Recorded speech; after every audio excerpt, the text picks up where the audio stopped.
फवाद खान ने अपनी आगामी हिंदी फिल्म के बहिष्कार के आह्वान के बीच पहलगाम पर पोस्ट किया। यह फवाद खान और वाणी कपूर अभिनीत फिल्म अबीर गुलाल की 9 मई को रिलीज से ठीक पहले आया है। पहलगाम आतंकी हमले के बाद भारत में काम करने वाले पाकिस्तानी कलाकारों पर प्रतिबंध लगाने की फिर से उठ रही मांग के बीच, जिसमें 26 लोग मारे गए, लोकप्रिय अभिनेता फवाद खान ने कहा है कि वह जघन्य हमले की खबर सुनकर बहुत दुखी हैं। अभिनेता ने इंस्टाग्राम स्टोरी में कहा, पहलगाम में हुए जघन्य हमले की खबर सुनकर बहुत दुखी हूँ। हमारी संवेदनाएं और प्रार्थनाएं इस भयावह घटना के पीड़ितों के साथ हैं और हम इस कठिन समय में उनके परिवारों के लिए शक्ति और उपचार की प्रार्थना करते हैं। यह फवाद खान और वाणी कपूर अभिनीत फिल्म अबीर गुलाल की 9 मई को रिलीज से ठीक पहले आया है।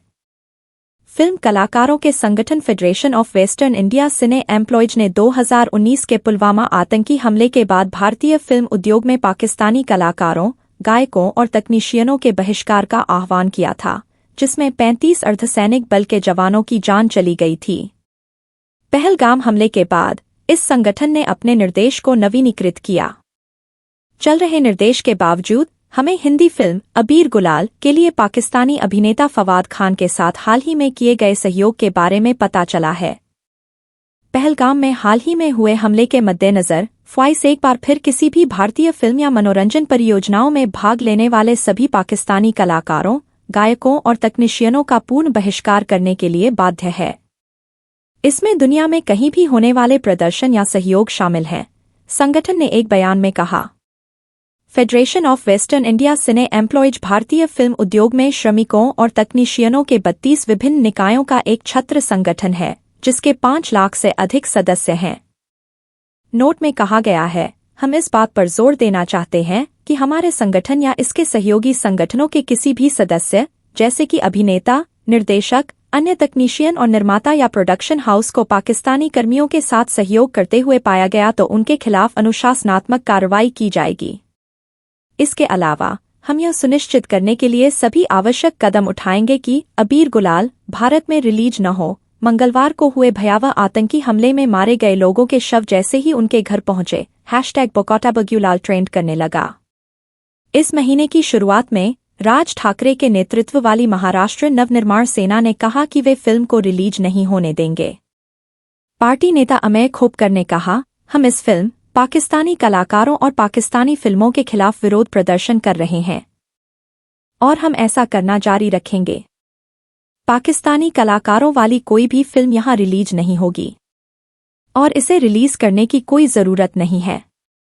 मैं सिर्फ इतना कहना चाहता हूं कि इसे रिलीज करने का साहस दिखाएं। मैं आपको इसे रिलीज करने की चुनौती देता हूं। पाकिस्तानी कलाकार, जो कभी हिंदी फिल्मों में अपने काम के लिए जाने जाते थे, को भारत में तब भी प्रतिरोध का सामना करना पड़ा जब भी पड़ोसी देशों के बीच आतंकी घटनाओं के कारण रिश्ते खराब हुए। 2016 में उरी आतंकी हमले के बाद, जिसमें 19 भारतीय सैनिक मारे गए थे, पाकिस्तानी कलाकारों को भारतीय फिल्म और संगीत उद्योग में काम करने से रोक दिया गया था। उस समय भारत में बहुत लोकप्रिय फवाद खान को करण जौहर की "ए दिल है मुश्किल" में उनकी भूमिका के लिए आलोचनाओं का सामना करना पड़ा था।